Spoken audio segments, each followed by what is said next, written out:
बहुत स्वागत है। बड़ी खुशखबरी है स्कूलों पर अस्थायी तौर पर काम करने वाले शिक्षकों के लिए। यह शिक्षक लंबे समय से भारत के अलग अलग राज्यों पर अलग अलग नामों से काम करते हैं। अस्थायी तौर पर मानदेय बेसिस पर इनकी नियुक्तियां की जाती हैं और इनको शिक्षकों यानी जो रेगुलर शिक्षक होते हैं, परमानेंट शिक्षक होते हैं, उन शिक्षकों की अपेक्षा कई गुना इनको कम जो है मजदूरी सैलरी मानदेय दिया जाता है। तो इसके लिए ये अदालतों का रूप अपनाते हैं और अदालत की तरफ से इनके पक्ष में ही फैसला आता है। ऐसा ही कुछ मामला मित्रों का जो कि अस्थायी तौर पर स्कूलों पर काम करते हैं, इनको नाम मात्र का जो मानदेय दिया जाता है उसमें इनके परिवारों का गुजर बसर नहीं हो पाता है।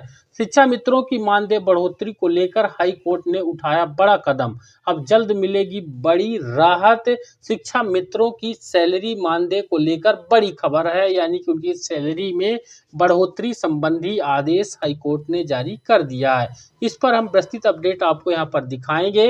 वीडियो में अंत तक बने रहिएगा। मानदेय बढ़ोतरी को लेकर लंबे समय से शिक्षा मित्र इंतजार कर रहे थे। इलाहाबाद हाई कोर्ट ने एक बार फिर से राज्य सरकार को शिक्षा मित्रों के मानदेय में बढ़ोतरी को लेकर निर्णय लेने का निर्देश जारी कर दिया है और न्यायमूर्ति रोहित रंजन की पीठ ने यह आदेश वाराणसी के निवासी विवेकानंद द्वारा दायर अवमानना याचिका पर सुनवाई के दौरान दिया है। अदालत ने सरकार से कहा कि वह पहले दिए गए निर्देशों के अनुरूप गठित समिति की रिपोर्ट पर शीघ्र कार्यवाही करे ताकि शिक्षा मित्रों को उनके योग्य पारिश्रमिक प्राप्त हो सके। वहीं समिति गठित करने के आदेश के बावजूद नहीं हुआ निर्णय। शिक्षा मित्रों के मानदेय को सम्मानजनक स्तर तक बढ़ाने की मांग को लेकर पूर्व में दाखिल याचिका पर अदालत ने 12 जनवरी 2024 को राज्य सरकार को 4 सप्ताह के भीतर एक उच्च स्तरीय समिति गठित करने का आदेश जारी किया था। इस समिति को शिक्षा मित्रों के वेतनमान पर विचार कर अपनी रिपोर्ट प्रस्तुत करनी थी। समिति ने अपनी रिपोर्ट सरकार को सौंप दी थी, लेकिन लंबे समय तक उस पर कोई निर्णय नहीं लिया गया। इसके बाद विवेकानंद की ओर से अवमानना याचिका दाखिल की गई। याचिकाकर्ता के अधिवक्ता सत्येंद्र चंद्र त्रिपाठी ने दलील दी कि शिक्षा मित्रों को अभी भी सम्मानजनक मानदेय नहीं मिल पा रहा है और उन्हें कम से कम न्यूनतम वेतनमान के बराबर भुगतान किया जाना चाहिए। इस पर सरकार ने सफाई दी और कैबिनेट की मंजूरी के बारे में बताया। 18 सितंबर को हुई पिछली सुनवाई में कोर्ट ने अपर मुख्य सचिव बेसिक शिक्षा सहित अन्य अधिकारियों को अनुपालन हलफनामा दाखिल करने का निर्देश दिया था। सोमवार को जब मामले की सुनवाई दोबारा हुई तो अपर मुख्य सचिव ने अदालत में हलफनामा प्रस्तुत किया।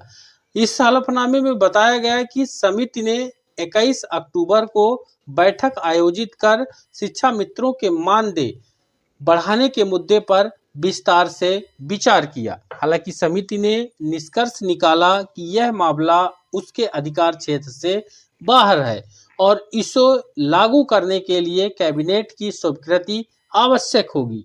समिति ने अपनी सिफारिशों की रिपोर्ट उच्च अधिकारियों को सौंप दी ताकि आगे की कार्यवाही सरकार के स्तर पर की जा सके। वहीं आपको बता दें, कोर्ट ने अवमानना याचिका को खारिज करते हुए सरकार से त्वरित कार्यवाही करने के निर्देश भी जारी किए हैं।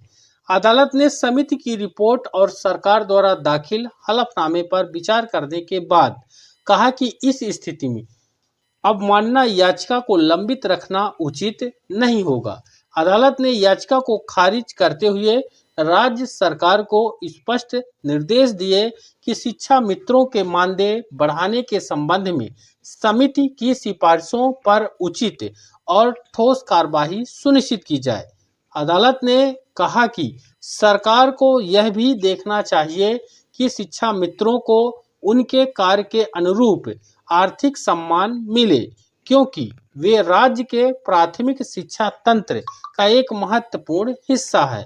अदालत का यह फैसला शिक्षा मित्रों के हित में एक सकारात्मक कदम माना जा रहा है और अब सभी की निगाहें इस बात पर टिकी हैं कि राज्य सरकार इस दिशा में कितनी तेजी से निर्णय लेती है।